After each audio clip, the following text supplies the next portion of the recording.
right, what's going on? We are back for the third episode of the Road to Ripped podcast, or the Road Trip podcast. If you want to say it really fast, it sounds like road trip. Road trip. And today, this is probably going to be one of our most important episodes because we're going to talk about nutrition.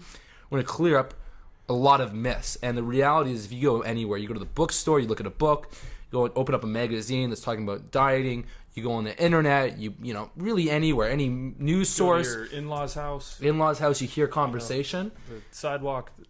All you Park. ever hear is myths. Starbucks, hear people talking about losing weight. The industry is riddled with false information on nutrition, for fat loss, for building muscle, so on and so forth. And it's so frustrating. This is why Chris and I were so passionate 4 years ago when we first launched Road to Ripped, is because we were fed up. We couldn't believe it. These big people that were informing hundreds of thousands of people, if not millions, were informing them with false information that the research completely disproves, and what any sort of anecdotal experience would really disprove. So we're going to talk about really some of the major nutritional myths that are wrong, and we'll explain exactly why they're wrong. And really, at the end of the episode, you'll have a good idea of what you should be doing if you want to take control of your fitness, of your nutrition, of your health. So the first myth, Chris, let's knock her off. Yeah, I was going to make a joke. Let's knock her off. That sounded a little sexual. Sorry. So the first myth is that calories don't matter. And you hear this a lot. Like a lot of people's businesses, their businesses are built off this idea. Yeah, people build an entire platform off the idea that calories don't matter. So yeah, what happens is, and you know, I've seen this, and it's kind of trickery in a way, but you know, people they want to give you an easy solution, a pain-free solution, a quick fix solution, and so it capitalizes and exploits on people's kind of vulnerability in a way, and you know, they want the easy button. So what will happen is, you know, a lot of people, they're just like, oh, I'm not losing any weight, I don't know what I'm doing wrong, and then they'll say, you know what, it's not your fault. The reason you failed in the past is because you didn't have the right solution. The solution isn't that you need to, you know, exercise and you know, and eat less food than you burn. That's actually a myth. If you do that, if you eat less, your body will just store fat like crazy as a protection mechanism.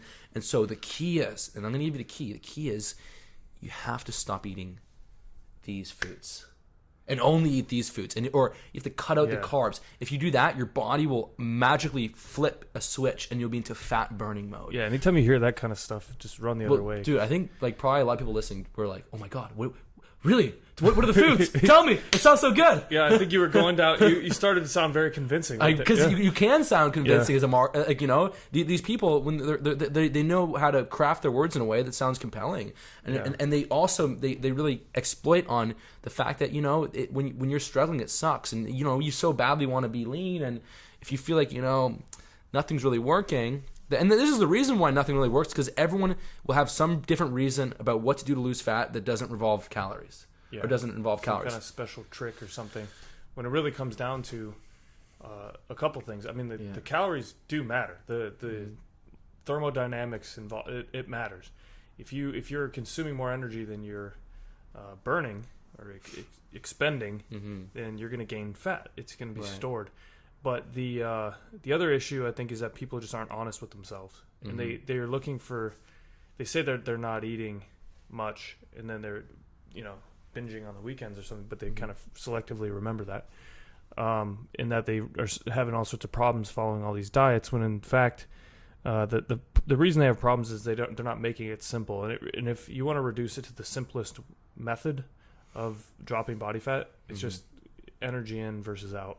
Yeah. And you know what, there's like two challenges with why people are struggling. Well, first of all, a lot of people, they'll try and do, or diet authorities will try and get people to do too low calories.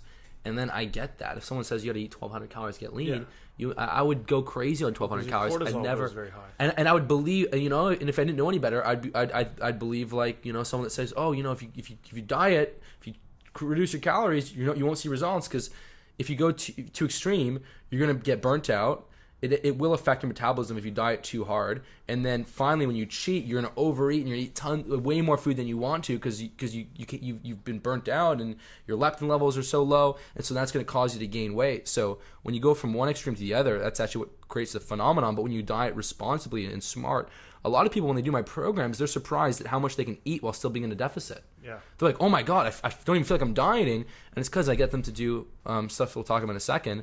I get them to stop eating 17 times a day. This is one of the biggest myths that we've been told now is you got to eat every 2 hours to increase your metabolism. Yeah. And if you skip a meal, your metabolism will crash, and that's completely false. Humans don't function on that short of a timeline. Your metabolism, it takes several days for the metabolism to actually really decline. It's 72 hours beyond.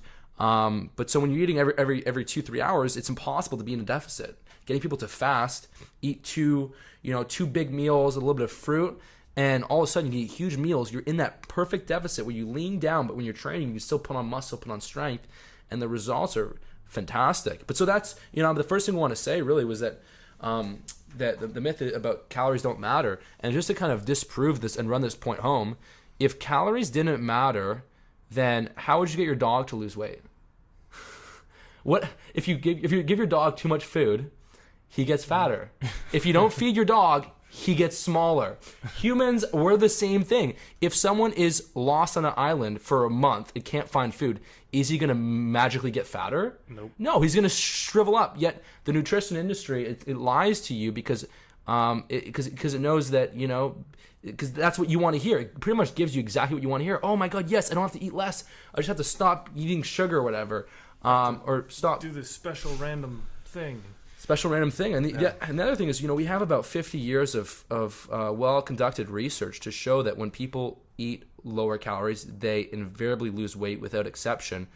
That's especially true when they have controlled studies where they actually are giving them the food. When they have people like go home and say, self-reported, it doesn't work because it's humans are inherently very bad at behavioral change for the most part. Yeah, well, it's not like most people won't track everything, no, including me. I hate tracking stuff. Yeah, but then you kind of just lose track of what you're doing. And then I think they also found that people that were overweight, they would underestimate their food intake by 50%. Not an inconsequential number. Yeah, 50%. Like they would think they're eating like 1,800 calories, and they'd be eating almost 3,000. Yeah. And they're like, I don't understand. I'm not losing any weight. I'm eating 1,800 or 1,500 calories a day. Yeah. It's like, no, you're not. You don't count the food that you eat when it's like not part of a meal. You just I'll just grab this food from the fridge and really quickly, or a quick snack. You kind of forget too. Or you forget. Or you're at have a few beers or beers. You go to a restaurant, you order a meal, but you don't count the 1,000 calories of nacho chips you ate before. The tortilla chips. The tortilla chips. It's like, so people are inherently terrible at reporting. So I mean, I've met tons of people that run around that are literally like 250 pounds, and they tell me, they're like, no, I don't eat that much. I eat like 1,000, 1,200 calories a day. I'm like, really? I'm like, wow, you're a fucking great liar. You're either a complete idiot or a total liar. And I don't mean to be mean or anything, but it's just I know a lot of people close to me that do that. And it's like, hey, I would challenge you to wear some glasses and have a video camera on you, or just every single thing you put in your mouth, write it down. And what ends up happening is you end up eating twice as many calories as you think. And then, but that's the calorie thing. And really what I want to drive home here is that you have to be in the deficit, but it doesn't have to be huge. And a lot of times, you can eat, if you're tracking it properly, you can eat quite a bit. And then also, don't go too extreme. And you want to be structuring your diet in the way that's most enjoyable. The reality is if you're in a deficit, you're training properly, getting enough protein, your body will lose fat. Yeah, it will lose fat.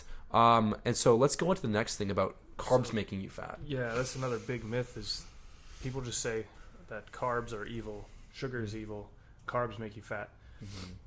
Eating too many calories makes you fat. Right. The carbohydrates don't. They're some of the most unhealthy people I've seen, and I know people are like super into ketogenic stuff, and I've seen good research on using ketogenic diets for helping improve insulin sensitivity, which I'll get to in a second.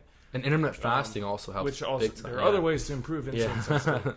But also, ketogenic diets are good for epileptics. So there are therapeutic reasons to use ketogenic diets, but for the people that dogmatically follow them or become like weirdly afraid of something like carbohydrates, when you're afraid of an inanimate object, that's like maybe a red flag. But I see a lot of people, especially keto gurus, for example, that also just look extremely unhealthy, and they look like sunken eyes and pale skin, and I'm like, what's going on? The crazy cortisol all the time. Very high cortisol. Very high levels. cortisol. Yeah. The you're not meant to just completely omit a macronutrient group from your diet. No. And there's a ton of good research showing that carbohydrates are extremely important for hormonal health. Yeah. And that's been my specialty for almost 10 years now in studying that stuff. There's a lot of good research. we used to do I did low carb 5 years ago. I tried carb cycling once when I was modeling, but I would eat carbs. Like you'd have it on your training more in the training days. Yeah. When I was compulsively low carb for several days a week, I had a lower sex drive. The carbs actually really, when you're in the right deficit, the carbs will actually help support your training. It helps a lot. Help with sleep, helps relaxation, just everything. Yeah. So it's like for men and women, you want to have carbs in there. Now, of course, like that doesn't mean you can eat 500 grams of carbs a day. Yeah, we're still talking within a caloric deficit. Yeah. We're not saying go, because people you don't want to be eating just 500 grams of carbs a day. You don't want 2,000 calories a day coming from carbs. But you also don't want to be completely low carb. Yeah. You want that moderate amount, that moderate intake where every day you're having, a little bit of fruit, some potato, whatever it is, some starches in there. But it's not like, it shouldn't be like 80% of your diet. Like, because a lot of some people are like carb crazy, the carb kings. They're like, no fat, very little protein, all carb. And that's not optimal either. It's somewhere in the middle. It's almost the same deal of just omitting macronutrient groups. Yeah, it's the same running thing. Into problems. But another thing that I see most of the fanatical people, like if you or I ever say things like this, and then there's bound to be people that get crazy and defensive about it, which is interesting. Like we'll talk more about this. We used to talk about it in the past a lot about people identifying, like assuming an identity based on a diet or something dumb like that. It's like they're taking the same identity they hold with their political or religious beliefs, and they're putting it onto foods. Yeah, but it's a lot of these fanatical people also equate something like sugar or carbs to sinning they equate it with like like a piece of cake, for example. They said eating carbs is good, so I'll eat a piece of cake. And where it's got like a ton of polyunsaturated fats or trans fats in it, it's got no nutrients whatsoever. It's just terrible food in general. But then they're thinking, that's carbs. It's not carbs. That's carbs. That's fats. That's chemicals. Everything. Yeah, it's got like every kind of nasty thing in it. Chemicals.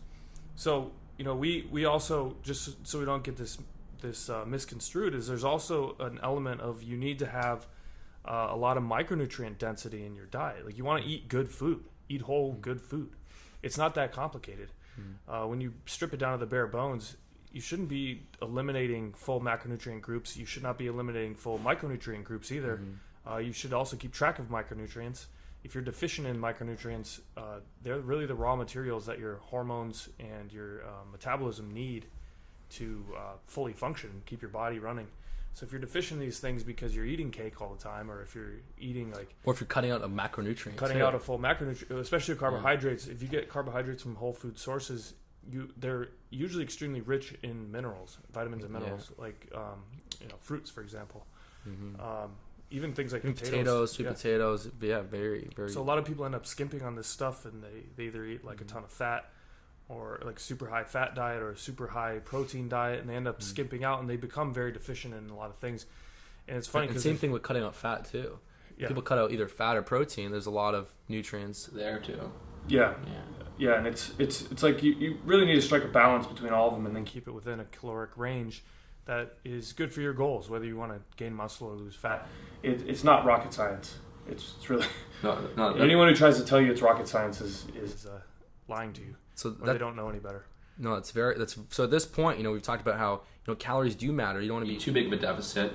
That the starvation mode is essentially a myth. I mean, if you're doing a super low calorie diet for a long period of time, your metabolism will slow down for sure. but you shouldn't be putting yourself in that crazy amount of a deficit. The other thing we talked about is how people say, if you eat small meals, it will increase. That's false. One of the best things that, Chris and I have done for our physique, for our health, for everything is really intermittent fasting. And that's where you don't eat for the first, 4, 5, 6 hours of the day. You eat, two main meals a day and some fruit. And that is so effective. The other thing I want to say about carbs was some people say, with carbs, it will raise carbs raise your insulin, that'll make you fat. Well, actually, no. If you're in a proper deficit, your body will have to burn that fat, and having your insulin come up will actually help with muscle, maintaining muscle and training. And furthermore, even if you cut out carbs, protein still has a strong insulinogenic effect. Yeah, so, it's mostly comes down to just insulin sensitivity. If you're highly insulin resistant, you need to fix that. And that usually only comes from losing body fat. Well, the reason you're insulin resistant in the first place is eating excess calories, usually eating nutrient void foods, like shit food, junk food, and eating too much of it. And that's how you get insulin resistant. So I think people should just own up to that and stop trying to escape it somehow. Think it's some magic thing, or they're special and they just got it out of nowhere.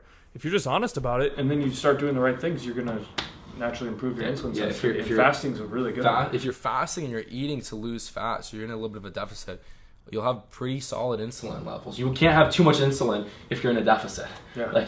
You gotta eat a lot of food to really stimulate that overproduction of insulin. Yeah. And I mean, the other thing I guess we wanted to talk about was a lot of people have this idea that there's good foods and bad foods. Yes, you should be eating nutrient-dense foods, stuff with a lot of nutrients in it. But when you get into this mindset where you look at foods as either being good or bad, and this is bad for you, it ends up hurting you more than it helps you, and it creates a bad relationship with food. And then eventually, when you want to enjoy yourself and indulge, you feel guilty. And then when you feel guilty, you feel like you feel like a shitty person. Then because you feel shitty, you're like, oh well, I shouldn't have done that, so I may as well just eat the whole bag of cookies or whatever. Yeah. So the reality is, if you're eating a healthy diet, you're eating the right amount of calories for your needs, you can fit in foods you love. You can fit in chocolate. You can fit in stuff that you enjoy. You can have a couple drinks of alcohol. You can really enjoy life as long as you fit into the picture. I mean, I've experimented with drinking a lot of alcohol for the last 6, 7, 8 months, and I've been able to still see results. But I focus on the proper training. I focus on hitting the right nutrients, right nutrient intake. I'm still fasting and all that. So really, really important things to think about. And when you listen to this episode, you might want to listen to it again, and you'll start to really realize how much of what you hear is actually some of these myths we've talked about. It's nuts. Yeah. So thanks for tuning in. Hopefully you learned some good knowledge. Was there anything else that we wanted to? I think that was pretty complete. No, I think we'll just wrap it up here.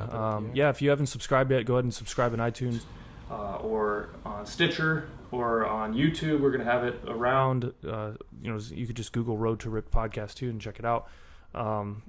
Leave any comments about future topics you want us to talk about, and we're glad you're here. All right, talk to you later. Hell yeah. And make sure to, Chris and I are going to be launching some really cool stuff very soon. We're going to be putting together the best, most effective pre-workout. And something else too. So if you want to get on the waiting list and get some cool bonuses, some cool stuff you can get access to, go to kinonutrition.com, KINO nutrition.com. We're going to have an email list to join there and some cool stuff there for you. So later.